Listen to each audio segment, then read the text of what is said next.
Throughout the years, many games have been released under the Adventure Time brand, some of them licensed by Cartoon Network and some of them not. The two more noticeable examples here are probably the DS games called Adventure Time Explore the Dungeon Because I Don't Know, shit name by the way, and Adventure Time Hey Ice King Why Do You Steal Our Garbage. Both are inspired by the early Zelda games, which actually makes a lot of sense. The Adventure Time world is pretty much a wackier version of Zelda with wizards, magical creatures, henchmen, heroes, and princesses. Well, it does turn out that the wizard is actually a nice guy with dementia, and the princess is a genocidal maniac, but it has some similarities. As shown before, there's a game called Pirates of the Enchiridion, and that one was heavily inspired by Wind Waker with turn-based strategy gameplay, which I dislike, to put it lightly. I will review it though, if this video gets 100k views. That's right, motherfuckers. I'm holding this video hostage as long as you don't give me those juicy views and likes and comments. While all of those games are interesting to talk about, you can still go out and play them if you want to, and if you find a copy. Otherwise, I've heard that the high seas are pretty nice around this time of year, if you catch my drift. So, what I want to talk about are all the lost and forgotten Adventure Time games that have appeared and vanished over time. But, before we start, a little disclaimer. This is by no means a complete list, and I might get things wrong, because some of those games have very little info on them, and the info that is available is not the most trustworthy or reliable. With that out of the way, let us begin with Lost Adventure Time games.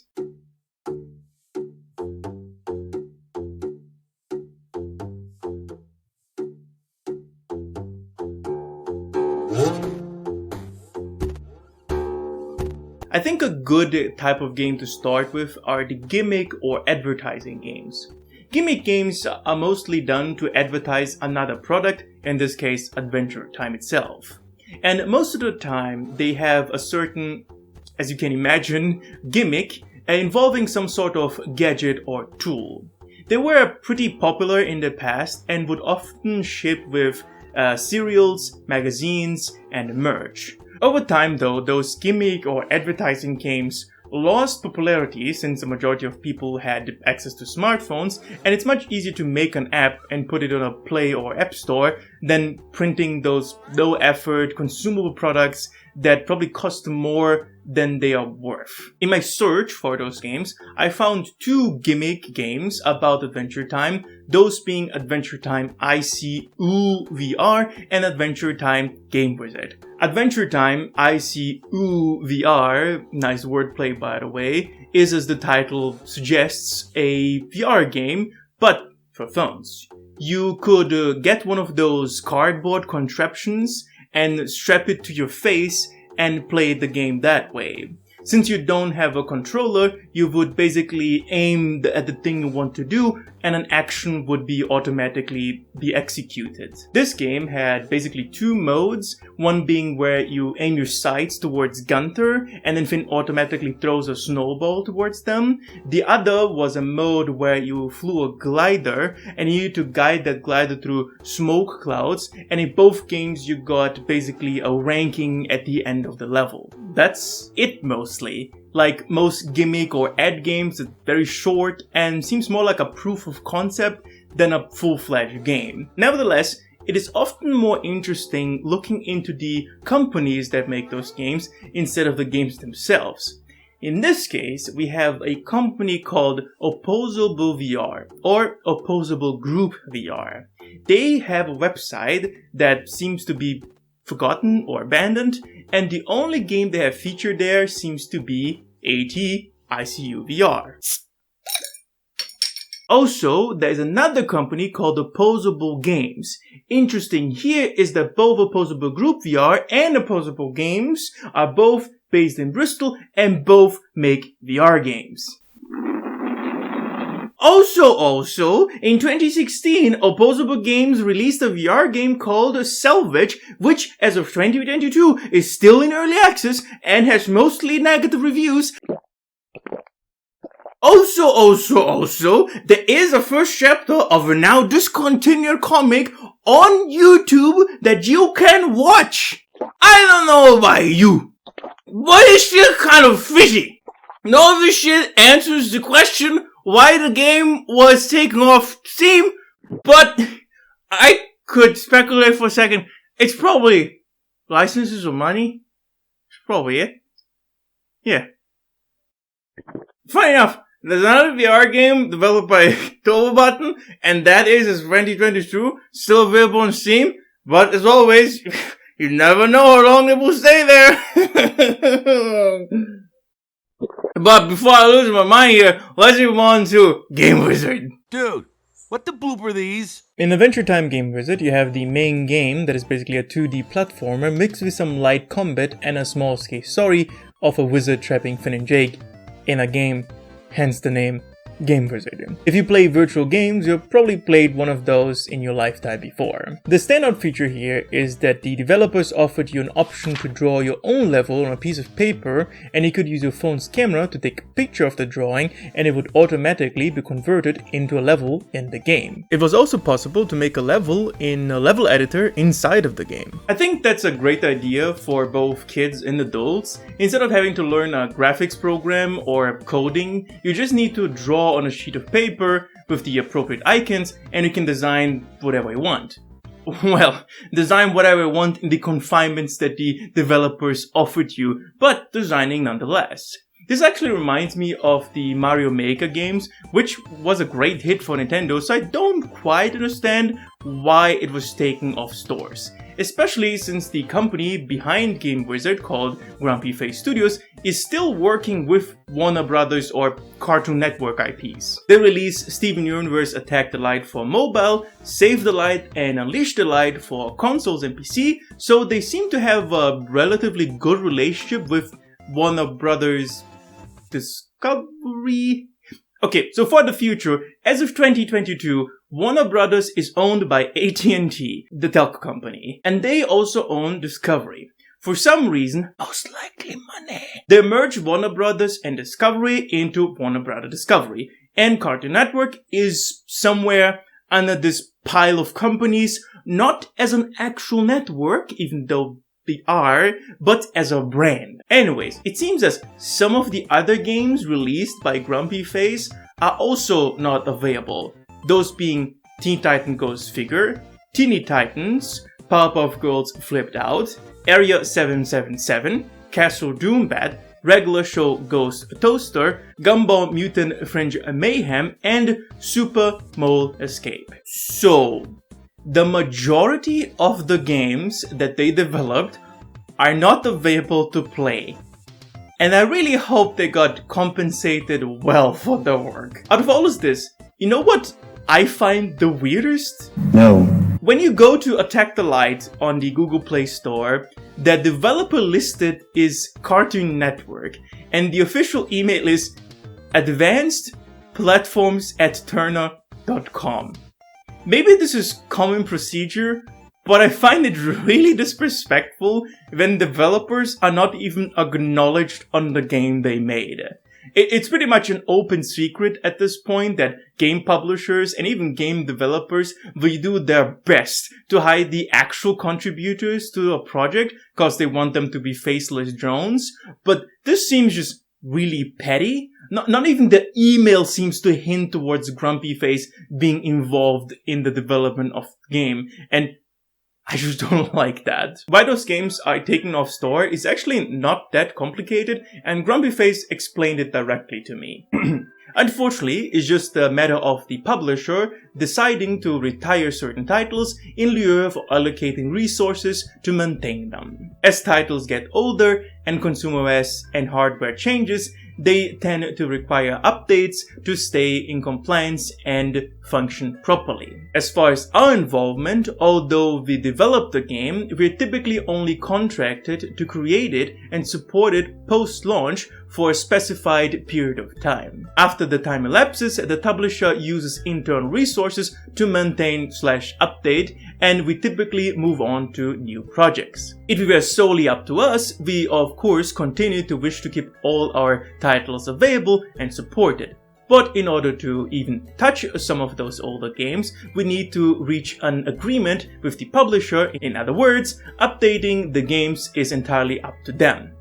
That isn't to say that will never happen, though sadly somewhat unlikely. If you asked of us to bring back or fix old games, we'd be interested and willing. Translation: the games were taken down because they wouldn't need to be updated, and since the companies don't want to spend a single cent more, they rather take it down than update it. As someone that worked in IT, the amount to update would probably not be there much, so it just seems petty again. Alphanumeric. So, the next games you can technically still play if you find an APK for the game and it's not filled with Trojans. Anyways, I think we should start with Card Wars, Card Wars Kingdom, and Adventure Time Ski Safari. All those games were developed by the same company, by the way. Adventure Time Ski Safari is a downhill skiing game where a giant avalanche of candy goo is trying to unalive one of the main characters of ADT,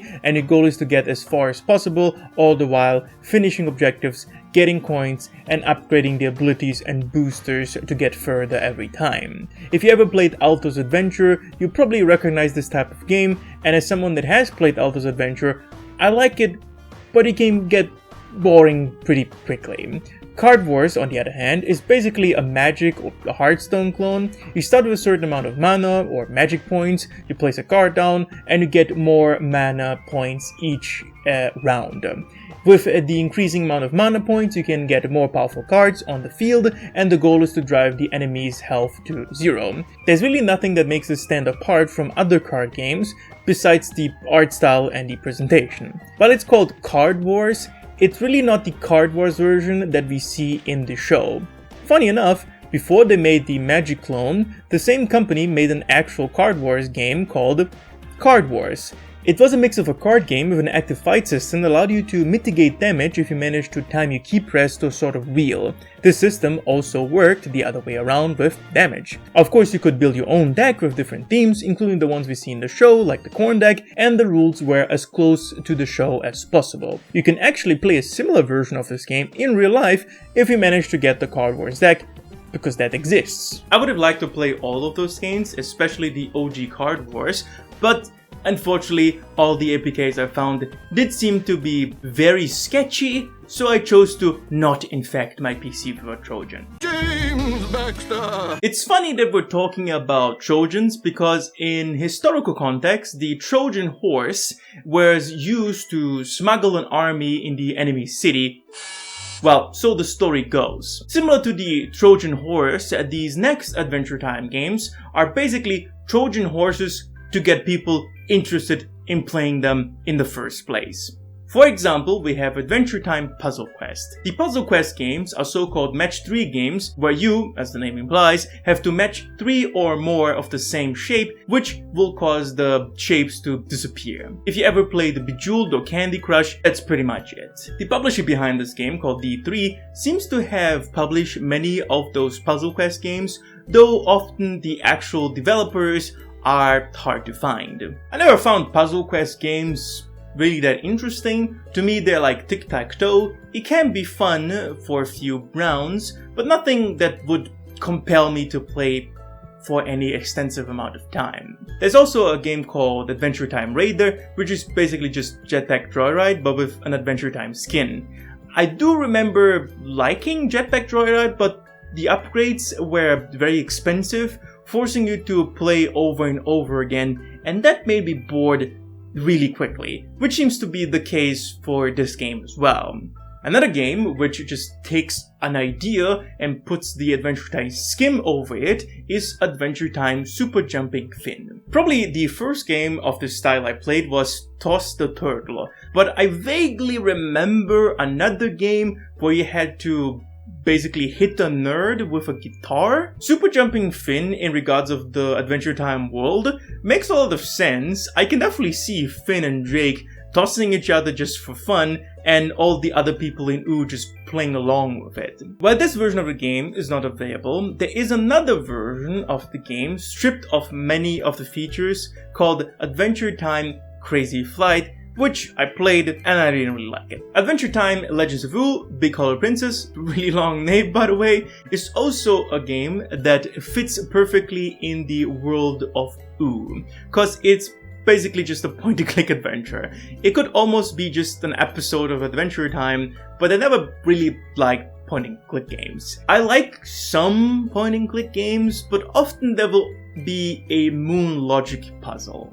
What that means is that the logic of the game is so far out in space that it would, metaphorically, only be possible on the moon. Of course, not all point-and-click games are like this, but generally, I don't like them because most of them have one or few puzzles as ridiculous as the one I described. Moving on, we have two strange entries among the Trojans, and those are Adventure Time Treasure Fetch and Masters of OO. In Treasure Fetch, you are playing a mix of Snake and a puzzle game. It's weird, but I would have liked to try it just because I find that mix pretty interesting. Masters of OO, not to be confused with Heroes of OO, which you can still play, is a bit more difficult to explain.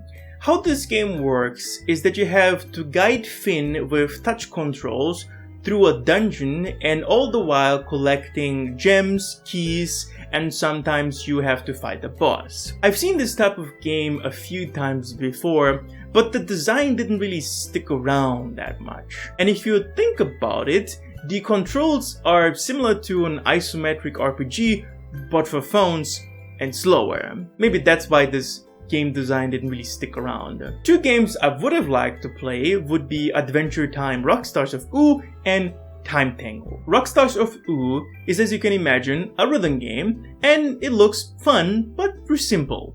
Still, it's not like simplicity ever stopped me from enjoying things, and I generally like rhythm games. Time Tangle, on the other hand, seems to be the most interesting out of all of those games. This game appears to be a mix of an endless runner similar to Subway Surfer with the addition of a combat. Instead of someone trying to catch you, you have 3 lives and you lose a life every time you hit an enemy or you bash against an obstacle. Like other endless runners, you can also get a booster, but you actually keep those for the rest of the level. During certain levels, you can also save princesses, or at least carry them around, and at the end of certain levels, you fight a boss with their own unique mechanics, though looking at the footage, they look pretty similar. Corporate needs you to find the differences between this picture and this picture. Intel has told us there are at least 7. Okay, I already see one. Give him. Okay.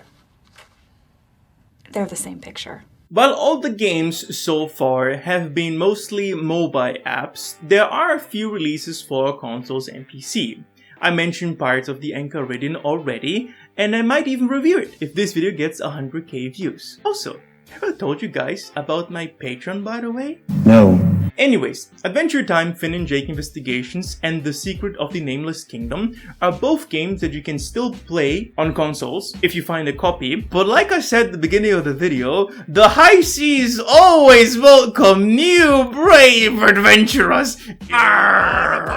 So, Finn and Jake Investigations is, as the title implies, a game about finding objects around the world, asking people questions, combining items with each other, and then giving it to people. I already said this, but this style of game that you can also find in point-and-click adventures often has moon logic, and from what I've seen, it seems like this one follows in this tradition. Besides the investigations though, there are also combat sections, and it looks fine, but for a non-combat centric game that mainly focuses on talking talking to characters and collecting items, a combat section seems odd.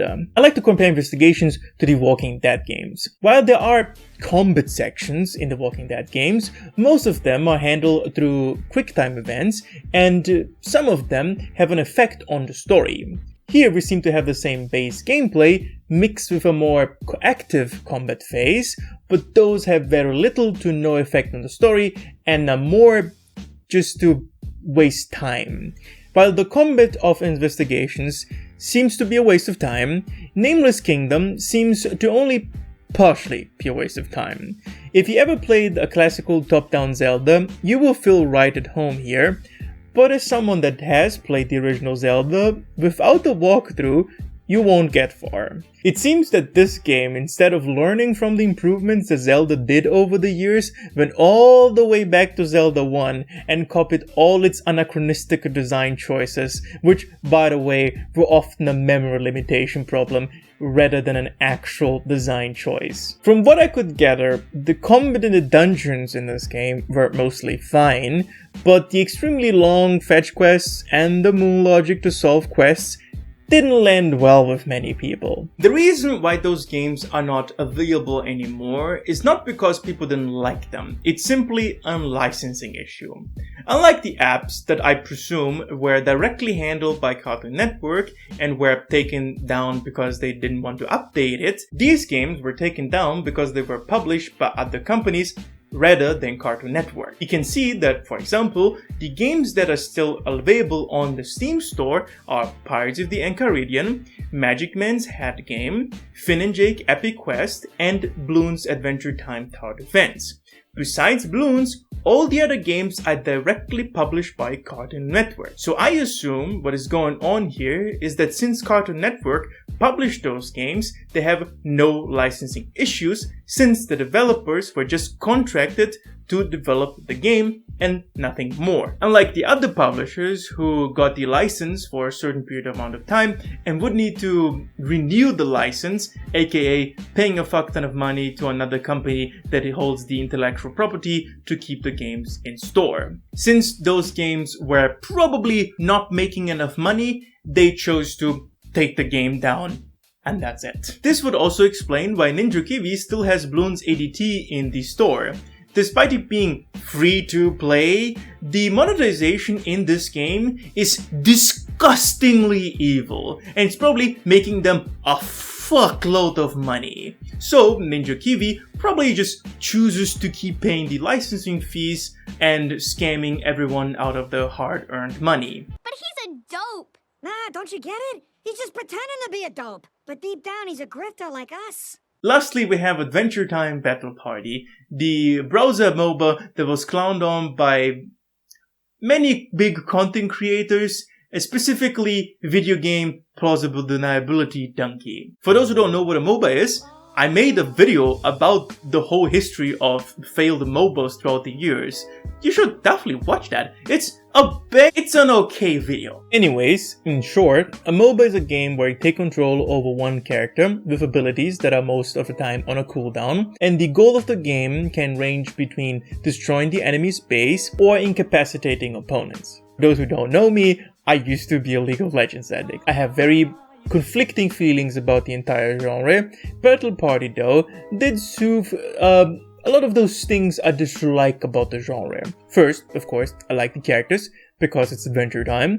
As far as I remember, there was no chat, so nobody could be toxic to each other, and since they had no competitive scene, everybody played more casually. You also didn't need to install anything, since it was just played on a browser, so this was really a game you just played for fun every once in a while. Unlike other games in this video, it is difficult to talk about the game itself because you need to know all the mobile language to understand what I'm talking about. If I suddenly start talking about minions, neutral camps, buffs, and then game objectives, most of you are gonna feel really lost really quickly. There are people trying to recreate this game, and it's moving along, but I wouldn't put my hopes up. More importantly though, through them I actually tried to talk to a person who developed the game. Unfortunately, I don't have the clout yet to be responded to. Something you can change by liking, subscribing, and commenting on this video. Also, follow me on Twitter. that would probably help. Where do your ideas come from? They're beamed into my melon at night, same as everybody else. Next! Games are difficult to make, and it saddens me that some of them are treated like disposable garbage just because the company is unwilling to either negotiate new licensing agreements or they just don't want to spend a few shekels to update the game. While you can technically play all the games I mentioned, and you guys know I love the high seas, I can't with a good conscience send you towards a random APK from a shady website. I just wished corporations would allow for games to stay up so you can at least buy them. Those games might not even be that good, but quality of a thing shouldn't determine if something should be available or not. Otherwise, the majority of YouTube creators should be nuked from orbit, including... Anyways, I hope you enjoyed this video, take care of yourselves, and have a nice, wonderful day.